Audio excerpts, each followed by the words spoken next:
Hi everybody, and welcome to today's video. Today I wanted to do just a little bit of an introduction on working with blocks for your practice. Just a quick thing about props and blocks and all of that stuff. They are incredibly helpful. When I first started doing yoga, I thought they were a sign of weakness or a sign of not being able to do the poses properly or correctly. And then I found an amazing teacher whose focus was really on working with props. It was an Iyengar teacher. And I learned so much. I learned so much about postures and poses through the use of the props and how these poses are actually supposed to feel because the props really helped. So today I want to just do a quick introduction about props. The first one I'm going to talk about is the block, the yoga block. I'm sure you've seen this. Now, if you're practicing at home and you don't have any of these yoga blocks around, you can also use a really sturdy book. So just test it out because you will use it for balance. So a block is a really great yoga tool to have, and you can get them anywhere for between $5 and $10. They're really not an expensive prop. Some of the cork props or some of the other props can be a little bit more expensive, but generally you can find some really good quality blocks, foam blocks for between $5 and $10.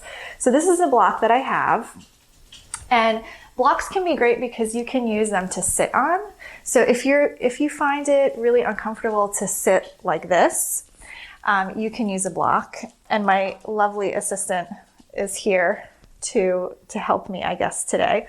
So you can use it to sit on even when you come into easy seated pose. Rather than sitting on a pillow, you can also use the block to help keep that sort of length. And it can be really useful for that. In addition, blocks really help us to bring the floor closer to us. So I'm going to use another block here just to show you how blocks can be used in a forward fold. So placing them here, and you want to make sure you have two blocks that are the same height when you do this. So you can inhale, exhale, bringing the hands onto the blocks, bringing the floor closer to you. This may take strain off of the back of your thighs and the back and your lower back. More comfortable here. You can also use the block in poses like, excuse me, my dog's name is Prancer. Excuse me, Prancer. He wants to be part of the video today. Taking the block, you can bring it down here as you come into extended side angle, rather than putting the hand here or bringing the hand where you sort of collapse that pose a little bit. You can rise up here. So those are just some of the ways that you can use blocks. Another great yoga prop to use, again, really inexpensive, is a yoga strap. And if you don't have a strap, you can use a tie or a belt that you have at home in your closet. And these straps you can think of them as sort of an extension of your legs. I mean, your arms, not your legs. So I'll come into a seated forward fold. And just by bringing the strap along the back of my feet, I can extend the legs out, I can keep the back long, and I can begin to stretch everything in my legs here, right? Rather than being crumpled over, I have that length here. So that's one way we can use the strap.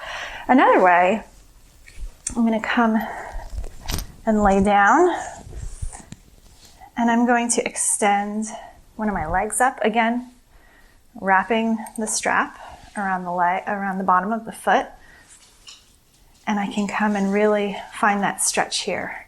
Rather than trying to reach for my foot, I have this here. I can also use it as I bring my leg out to the side. So I'm not doing this. I'm finding that extension here.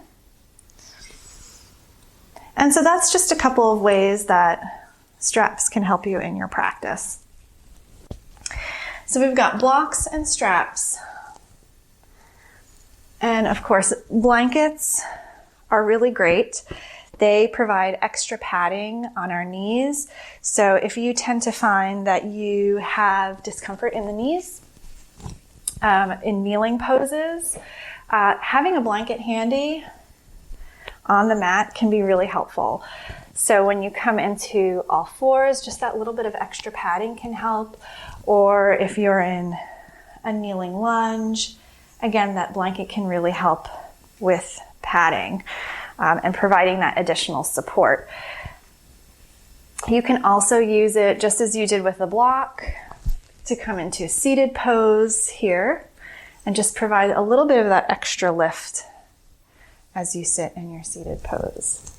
So those are some 3 mainstays. And of course, a blanket, it doesn't have to be a yoga blanket. It can be any blanket you have around the house. The last yoga prop that you might have sort of come across, again, is a bolster. And a bolster is really neat. It's a pillow, basically. It's a yoga pillow. But the length and the height and the firmness all provide really, really good support in a number of postures and positions. So again, with easy seated, it's somewhere between that blanket and the block in giving us that height. We also can use the bolster for some really deep relaxation poses. So bringing it to the base of the spine, laying back onto it and releasing gives you this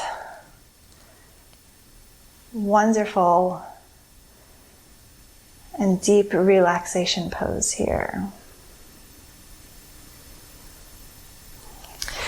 So these are just, these are the basic yoga props that you'll find in a yoga class. Again, there are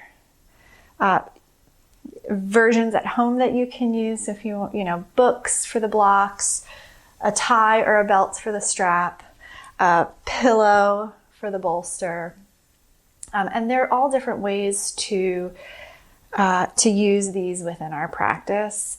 I have a really good tutorial on our website, beginneryogaflow.com, that you can go to, and I'll link to it at the bottom of this video. So you can go and see all of the different ways that you can use these props within your practice to help really support the work that you're doing at home and building your practice and finding the proper alignment and finding really what feels good for you in your body as you practice yoga.